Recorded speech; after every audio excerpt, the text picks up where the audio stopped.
Good morning, boys and girls. This lesson is 13.2 perimeter. So remember that there are some features that stay the same in my math. So one of them would be that your highlighted word is a vocabulary word that is pretty important to the understanding of this chapter. You have your essential question here. How are perimeter and area related and how are they different? We haven't really gotten to area yet, but I will be reviewing some important things about perimeter. So we discussed perimeter in the last lesson as well. You were estimating and calculating perimeters.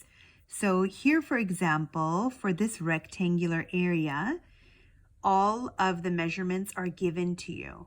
Okay, so you can see that. You don't have to find an unknown because it's actually been given to you. And I don't know if you remember, but in a Zoom call I had reviewed with you that even if they didn't give you these two, you can assume that in a rectangular figure, the opposite sides will be the same length. Okay, so if this is 12, this would be 12. If this is 9, this would be 9. So let's pretend these are not here. You can go ahead and label them. Okay, so this one is pretty easy. Remember, perimeter means you're walking around and you're just adding as you walk on the outside. Okay, all right. Now, this is the new concept here in this lesson. You see this grid paper, kind of like the graph paper that we have at school, and you're expected to calculate the perimeter here. So I want to show you how you can do that, because notice nothing is labeled here. You have to find the measurement and you have to label it.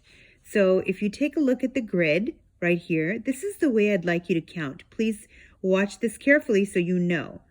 Okay, you're going from here to here, that's 1, 2, 3, 4, 5, 6, 7, 8, 9, 10, 11, 12, 13, 14, 15, 16, 17, 18.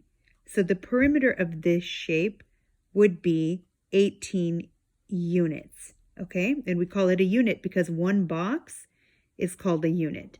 Another way that you could be doing this is you could just label it as you go. So 1, 2, 3, 4. You could actually go ahead and label it 4, okay? So if you need to do that, go ahead and do it. And then that's how you calculate when you're using this grid-like thing. Anytime you see this grid type of thing, that's what you're supposed to do. Okay, so I want to show you a couple of different problems. This one, it's no biggie. You've already learned this. You just walk around and you are going to add, right? So 3 plus 6 plus 2 plus 5, okay? And your unit of measure is already here, okay? Now here, when you're taking a look at this, remember, this is an irregular figure. It's not a perfect rectangle. So that's why we use this grid paper sometimes. 1, 2, 3, 4, 5, 6, 7, 8, 9, 10, 11, 12, 13, 14, 15, 16. Okay, so for irregular shapes, that means there's a whole missing side here, right? So this grid paper strategy works wonderfully.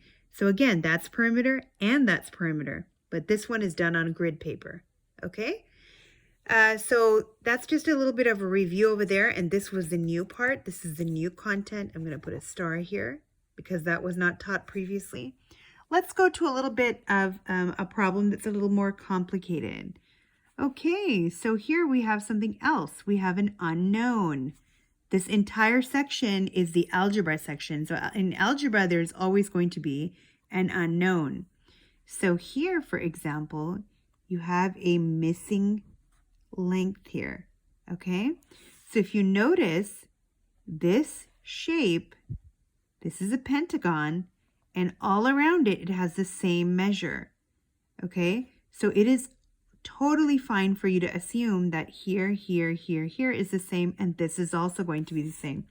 You can go ahead and write in your 10 and then walk around and calculate. So you'd count by 10, 20, 30, 40, 50. Okay, so 50 would be your total centimeters. Okay, and down here, the unknown would be this number. So that's 10. Okay, so for today, we are only going to do pages 759, 760, and 761. Do not proceed onward to problem solving.